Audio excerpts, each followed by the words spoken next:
I count slowly, slowly, slowly getting faster. Once I start counting, it's very hard to stop.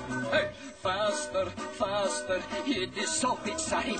I could count forever, count until I drop.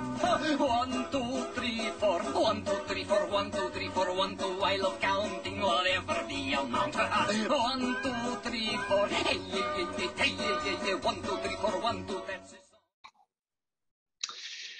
Well, good morning, Possums. Week 2 is in the books. A handful of things to cover this week.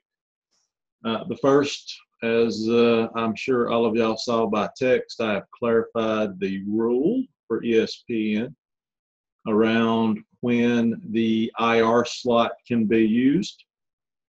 Again, that was an unintended consequence when we all voted on that, or at least I didn't position it that way.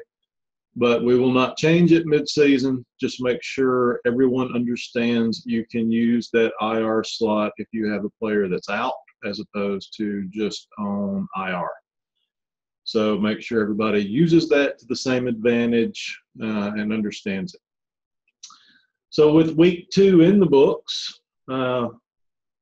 Bob and Aaron are leading over in the Spades division, undefeated.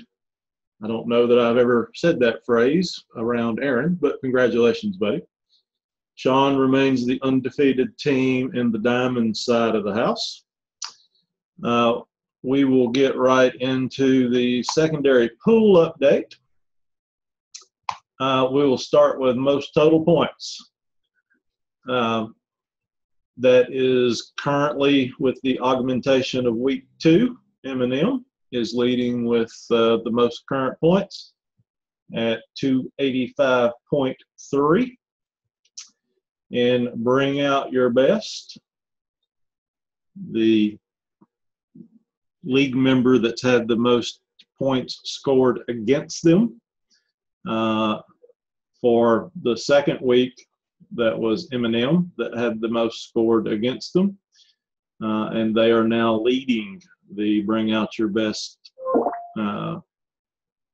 contest with 301 points having been scored against them. Seems like everybody always gets up for M&M. Barry is less than a point behind them at this point. For the highest weekly single score, we had a new high water mark this week with Mr. Bissell putting up almost 170 points. That is only about 15 points shy of the high water mark last year. In any case, at the moment, Bob is leading that at 169.6. Worst first round pick. Mr. Bell is still taking his ball and went home. So he has still not put anything up for Barry. I will tell you that through week 2, the most savvy first round pick has been Sean, taking Alvin Kamara in the 8th round, followed only 0.3 of a point behind by Brett, who picked Gurley with his overall number 1 pick. The squeaker. We had someone get fairly close this week. Bob and Mac lost their game by 1.7 points, only 0.7 points away from walking home with that prize, but not close enough. So no winner for the squeaker this week. Last man standing early. Again, bottom score of those participating is eliminated for week 2. Barry had the lowest score at 96. That leaves Aaron, Bob and Mac, Brett, me, M&M, and Sean moving on to round 3. And we will continue until we crown a winner in week 8 for the last man standing early. Last man standing early late is still scheduled to start in week 7. Most valuable player. So this week we were focused on the defenses. So your defense that you posted up. was captured and added to your running total. Mr. Bissell's defense posted up 25, quite a performance for, I think it was the Bears, but an excellent performance. That brings the overall leader and the most valuable player to Bob and Mac. They have a negative 13.2 points. Bob is within half a point of them. Next week, your kicker will contribute to your running total.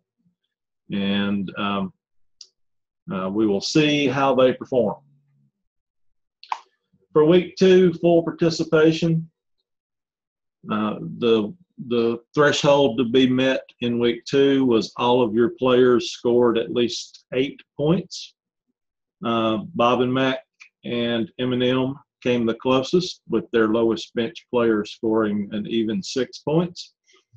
We will proceed to week 3. Again, for week 3, the mark is 8 points contributed by all players. On the pick streak, after our bloody first week, our 3 remaining players in Barry, Bob, and Mac all were successful in their picks. They will move on to week 3. Send me your selections before the game that you selected starts. In crushing the competition, we have our first payment of the year. Sean beat the ever-loving dog shit out of his opponent this week, crushing Dustin by 66 points. As the week 2 threshold was 60, Sean has been awarded the Crush the Competition prize, and that prize is now closed for the season. No movement in the Berry prize this week, so that leaves us with one prize being awarded to Sean for $75. The other 9 prizes remain open.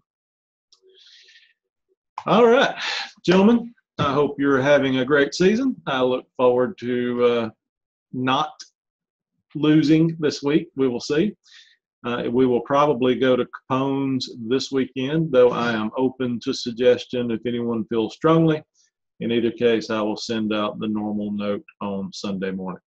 Until then, roll tide.